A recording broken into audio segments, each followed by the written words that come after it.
Hello students. So last lecture में हमने क्या क्या देखा था? We understood the meaning of process, we understood the importance of finding process cost, and we also understood three terms. One was normal loss, second was abnormal loss, and the third was abnormal gain. आज हम शुरू करने जा रहे हैं the questions, that is the practical questions of process costing. Today on your screen you can see question number 1. तो practically इसको हम कैसे सॉल्व करेंगे that will see for today in this lecture. First let us read the sum. Okay, so question number 1 आपकी screen पे आपको दिख रहा होगा, right? Shiva limited produces a product which is obtained after it passes through three distinct processes. Okay, so three processes से एक product पास हो रहा है. जैसा हमने कल एग्जांपल में क्या देखा था, there were 7 processes to make the Coca-Cola drink. यहां पर तो शुक्र मानो इस कंपनी का कि खाली 3 ही प्रोसेस में वो प्रोडक्ट बना रहा है. आगे देखो क्या लिखा है, the following information is obtained from the accounts for the month of November. So कल हमने देखा था process costing can be done for any period. It can be weekly, it can be quarterly, it can be fortnightly, it can be monthly also. So यहां पर जो भी sheet आपके सामने है it is only for the month of November. 1000 units at rupees 30 each were introduced to process 1. So this is basically the raw material that is getting introduced in some process to get converted into finished goods. और वो table आपके सामने आपको दिख रही होगी. Particulars, process 1, 2 and 3. Direct material is given to you, मतलब ये raw material पे और कोई material add हो रहा है, that is direct material. फिर आता है direct labor, उसका cost देके रखा है. Normal loss is given to you in percentage. किसमें दिया है? परसेंटेज में. सो हमेशा ध्यान रखना जो भी अपना टोटल इनपुट होगा ना उसका ये परसेंटेज नॉर्मल लॉस कैलकुलेशन में काम आएगा. ठीक है, so this percentage is always to be applied on the total input, not on the output. Okay, scrap value per unit, जो भी नॉर्मल लॉस होगा उसको आप बेचोगे, भंगार वाले को दोगे, you are going to scrap it out. So what is going to be the value of that scrap per unit is given to you 20 if it is from process 1, 40 if it is from process 2 and 50 if it is from process 3. ठीक है, and then you are given with the actual output, that is how much? 950, 840 and 750. These are the units that are actually produced at the end of the process. Okay, फिर देखो नीचे देके रखा है production overheads is recovered on 100% of direct wages. What do you mean by production overheads? Some production expenses, indirect expenses, they are incurred also as a percentage. तो direct wages मतलब क्या बच्चों? Direct labour itself is direct wages. तो जितना आपका direct wages होगा उसका 100% क्या रहेगा? प्रोडक्शन ओवरहेड्स रहेगा. सो जितना डायरेक्ट वेजेस उतना ही प्रोडक्शन ओवरहेड्स रहेगा. In short, because anything into 100% is anything, something into 100% is something. Okay, that value is going to remain the same.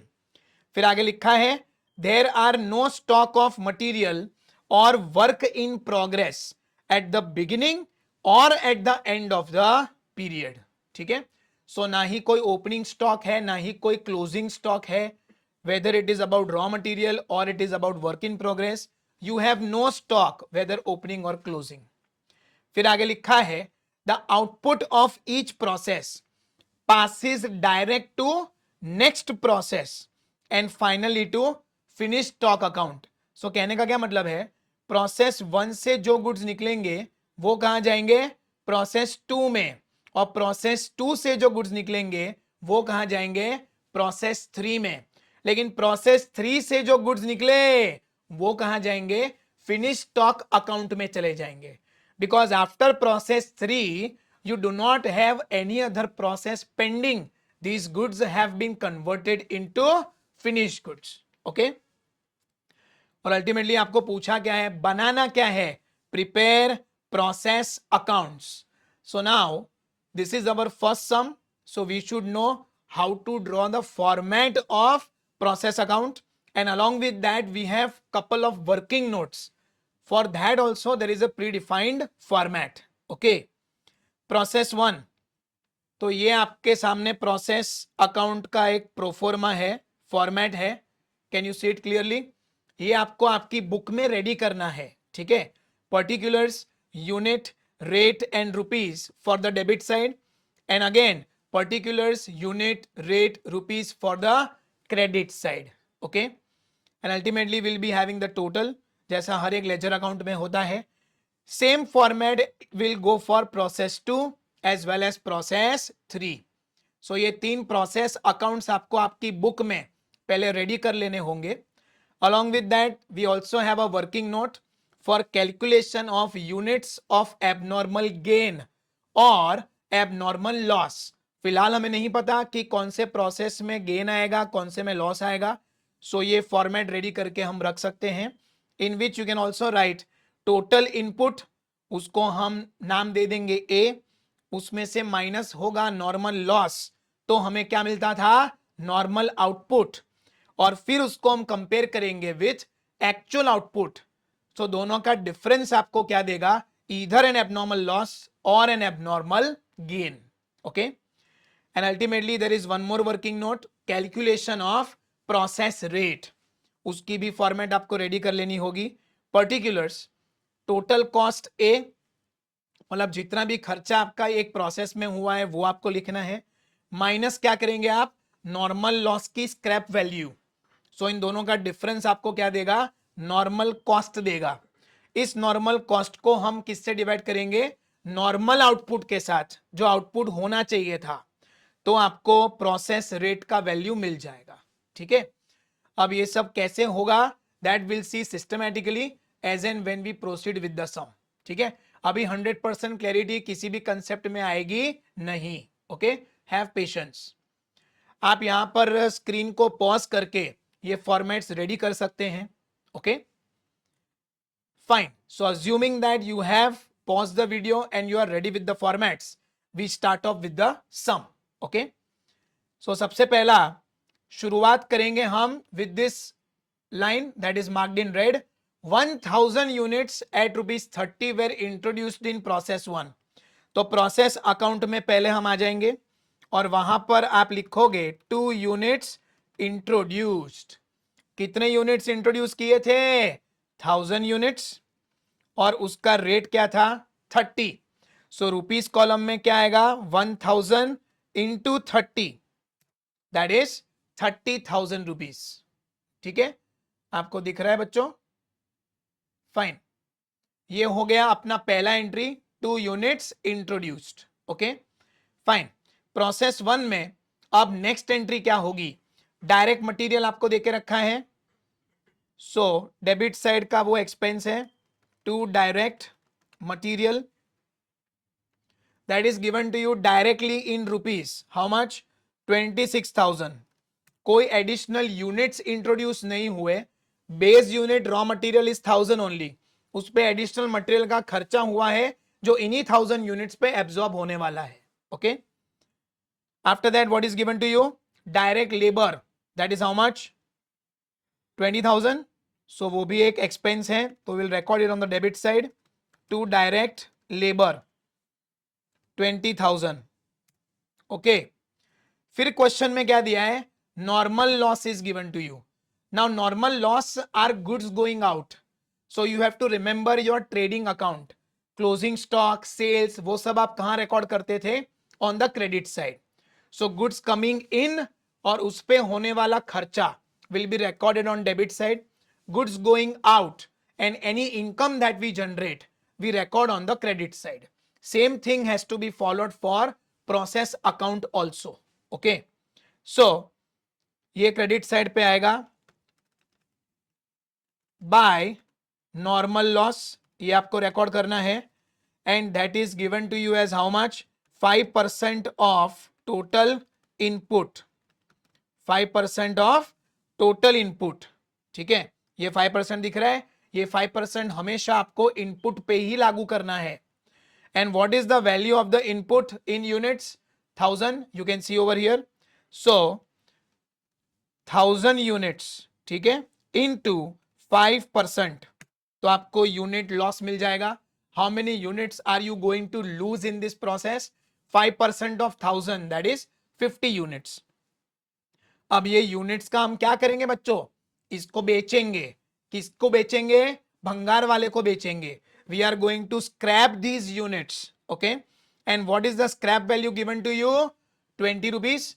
So 50 into 20, ये आपको टोटल स्क्रैप वैल्यू जो मिला है पैसों में वो देगा। That is how much? 1000 rupees. Clear? So ये आपका नॉर्मल लॉस रिकॉर्ड हो गया। After normal loss what is given to you? Actual output in units, how much? 950। So ये यूनिट्स कहां ट्रांसफर होंगे बच्चों? प्रोसेस 1 से जाएगा प्रोसेस 2 में। तो हम क्या रिकॉर्ड करेंगे? By actual output transferred to process 2 account. ठीक है, और ये कितने यूनिट्स हैं उन्होंने बता के रखे हैं? 950 यूनिट्स बता के रखे हैं क्वेश्चन में, okay.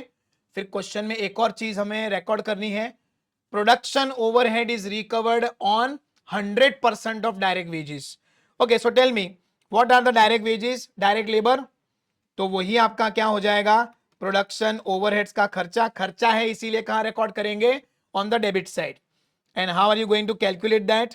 20,000 into 100%, so that is another 20,000 only।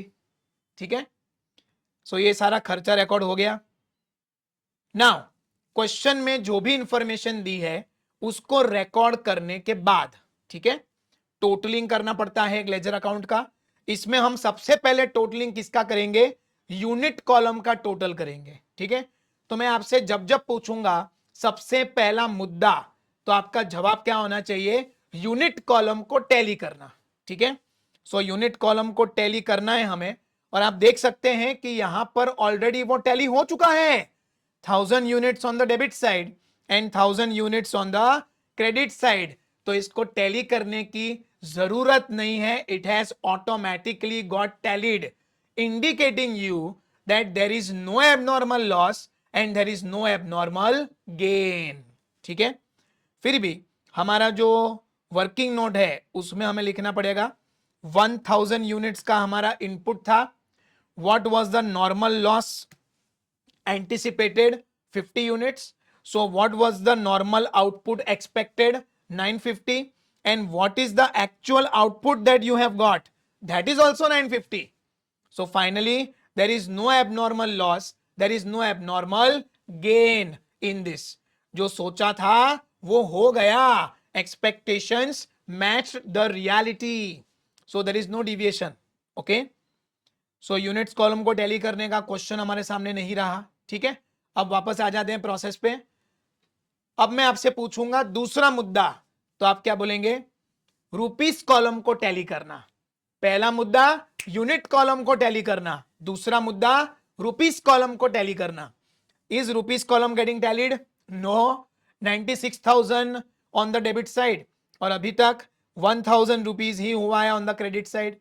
So of course, debit side being higher, you now have to record some amount on the credit side. But how much amount? That we will get through another working note, calculation of process rate. ठीक है, so total cost debit side का कितना था? 96,000, और आपको जो value है scrap की वो कितनी मिली थी? 1000। So what is the normal cost? 95,000, and this 95,000 has to be divided by normal output as calculated above। ये है आपका नॉर्मल आउटपुट, मिला 950, वही 950 आप यहां पर भी लेंगे। और 95,000 को आप 950 से अगर डिवाइड करेंगे तो what is the rate that you have got 100 rupees. So this 100 rupees is your process rate. कौन सा रेट? Process rate. अब ये रेट आ गया तो उसको कहां लिखना चाहिए? Wherever rate thing is missing आपको वहां लिखना चाहिए. कहां पे रेट मिसिंग है? On the credit side.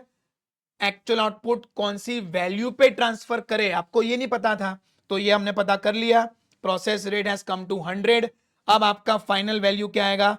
Actual output का 950 into 100 that is 95,000. And when you enter this amount you can see कि debit side and credit side both have actually matched, both have tallied. This account is now a squared up account. Clear with this? कोई doubt? चलिए अब आगे बढ़ते हैं. ये output आपका process 1 से कहां गया? प्रोसेस 2 में. सो प्रोसेस 2 में सबसे पहली एंट्री क्या होगी? 2 units introduced from process 1 account. So वो यहां से ही आपको पूरा कॉपी पेस्ट करना होगा. मतलब आपको तो बुक में अलग से लिखना पड़ेगा, ठीक है, मैं कॉपी पेस्ट कर सकता हूं. सो 950, 100 एंड 95,000 प्रोसेस 2 से निकला, सॉरी प्रोसेस 1 से निकला तो कहां आ गया? प्रोसेस 2 में आ गया. ठीक है. अब प्रोसेस 2 में भी प्रोसेस है, वहां पे भी कुछ खर्चे हैं और वो खर्चे सारे रिपीट ही होंगे. Again direct material is given to you for process 2, direct labour is given and even production overheads will be there. So ये तीनों आइटम्स को हम यहां वापस लिखेंगे, ठीक है, but with a different value. Direct material for process 2 is how much? 19,800. Direct labor is how much? 30,000 rupees. And what is the value of production overheads? Same as direct wages. So 30,000 into 100%, that is another 30,000. ठीक है, इतना आप लिख देंगे. Then again the process is going to be the same. Process 2 में देखो, what is the normal loss expected? 10% of total input. So वापस normal loss को आप रिकॉर्ड करेंगे, but this time it is not 5%, it is 10% of total input. And what is the input now? 950. बराबर 950 units ही आए ना process 2 में. सो अब ये 950 का हम 10% कैलकुलेट करेंगे तो कितना आ जाएगा? 95 यूनिट्स आ जाएगा. और ये 95 यूनिट्स को आप कितनी स्क्रैप वैल्यू में बेचेंगे? प्रोसेस 2 की स्क्रैप वैल्यू लेंगे. How much? 40 रुपीज.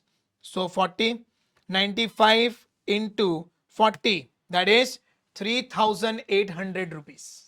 क्लियर? इतना आपको वैल्यू मिलेगा स्क्रैप बेचने के बाद. Okay, now after this you are going to record the actual output. What is the actual output of process 2? 840. So उसको हम यहाँ पे लिखेंगे by actual output.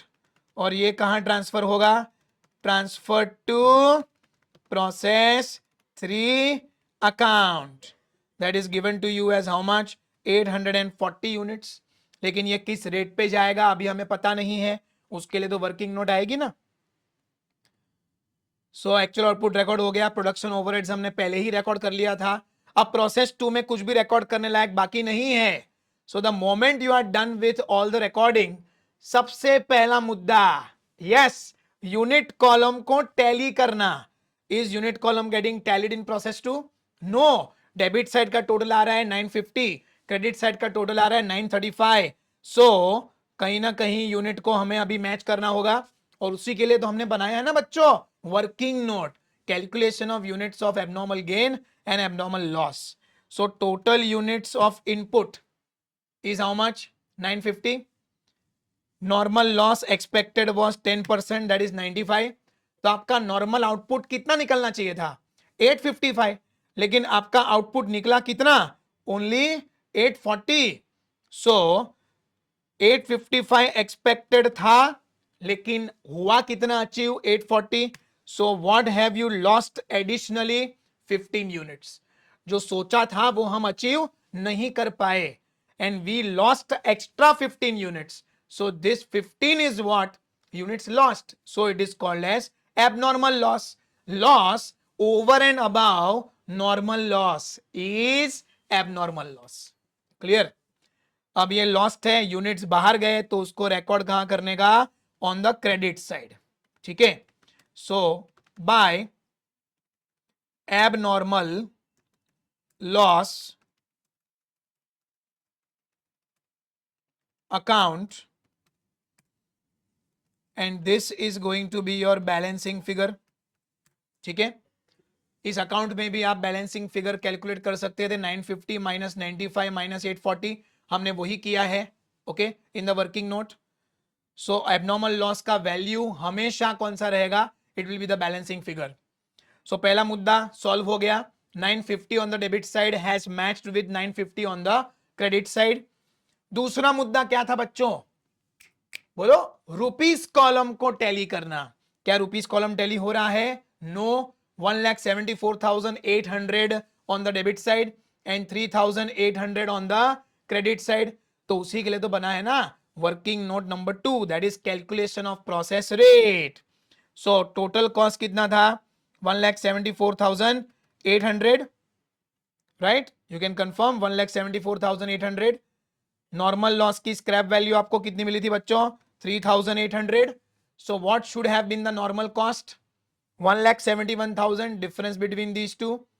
और आपका नॉर्मल आउटपुट कितना होना चाहिए था? 855, जो हमने यहां ऊपर से लिया है. ओके, एंड 1,71,000 डिवाइडेड बाय 855, तो आपका प्रोसेस रेट कितना आएगा? 200 आएगा. ठीक है. अब ये 200 का क्या करेंगे? जहां जहां रेट कॉलम मिसिंग होगा वहां वहां पे हम 200 को लिख देंगे. 200 फॉर एबनॉर्मल लॉस. उसकी क्या वैल्यू हमें नहीं पता थी, तो हमने ढूंढ ली. 200 for actual output. Okay, now multiply these two. 15 into 200 it will give you 3,000. और यहां पर 840 into 200 it will give you 1,68,000. Now you tally. Is it getting tallied on both the sides? Yes, debit has match the credit. तो अपना process 2 भी यहां समाप्त हुआ. Clear? किसी को कोई कंफ्यूजन? एक डाउट हो सकता है आपको, सर रेट कॉलम तो यहां भी मिसिंग था, वहां पे क्यों नहीं लिखा? क्योंकि बच्चों वो एक्सपेंस है. That expense is given to you directly in the rupees column. कोई एडिशनल यूनिट्स नहीं उसमें ऐड हो रहे कि कम हो रहे हैं. जहां जहां यूनिट लिखा है और वहां पे रेट मिसिंग है, आपको प्रोसेस रेट वहीं पे यूज करना है. ठीक है. सो ये एक डाउट नॉर्मली स्टूडेंट्स को आता है, तो मैंने अपनी साइड से क्लैरिफाई कर दिया है. I hope you have understood. और पता ना चले तो स्क्रीन पे मेरा नंबर तो यहां पर है ही. ओके, नाउ प्रोसेस 3, उसकी शुरुआत करते हैं. बोलो कहां से शुरुआत करेंगे? प्रोसेस 2 से जो निकला वो पहले कहां जाएगा? प्रोसेस 3 में. सो प्रोसेस 3 में क्या लिखेंगे? 2 units transferred from process to account. कितना? सीधा वहां पे जो लिखा था उसी को हम कॉपी पेस्ट करेंगे. 840 इंटू 200 दैट इज 1,68,000. ओके, अब प्रोसेस 3 के भी सेम खर्चे होंगे जो प्रोसेस 1 और 2 में हुए थे. Direct material, direct labour and production overheads. तो सीधा वहां से आप कॉपी करके लिखेंगे अलग से. डायरेक्ट मटेरियल की वैल्यू कितनी बता के रखी है? 43,900. What is the value of direct labor given in the question? 40,000. What are the production overheads? 100% of direct labor. That is also 40,000. Again, you are given with the information of normal loss. Normal loss is given to you this time as 15% of total input is expected to be lost. So 15% of 840 कितना आएगा? 126 units आप खो देंगे, ऐसा आपको पहले से लग रहा है. This is the loss that is anticipated, and ultimately this loss also you are going to sell at what value? Scrap value. Scrap value is how much? 50 rupees. So 126 into 50, what is the value you are going to get? 6,300 rupees only. Okay, and finally you are supposed to record the actual output, which in process 3 is given as how much? 750. so क्या लिखेंगे? by actual output, this time it is going to be transferred to finished goods stock account. आगे और कोई process नहीं है, process 4 मत लिख देना, वो तो है ही नहीं, 3 प्रोसेस में फिनिश गुड्स बन जा रहा है. So by actual output transferred to finished goods stock account, and that is given in the question as how much? 750 units. ठीक है, लेकिन इसकी क्या वैल्यू लिखे हमें पता नहीं है, उसी के लिए तो है working note, process rate. Okay, now question में जो जो दिया था उसको हमने रिकॉर्ड कर लिया. यस, रिकॉर्ड कर लिया.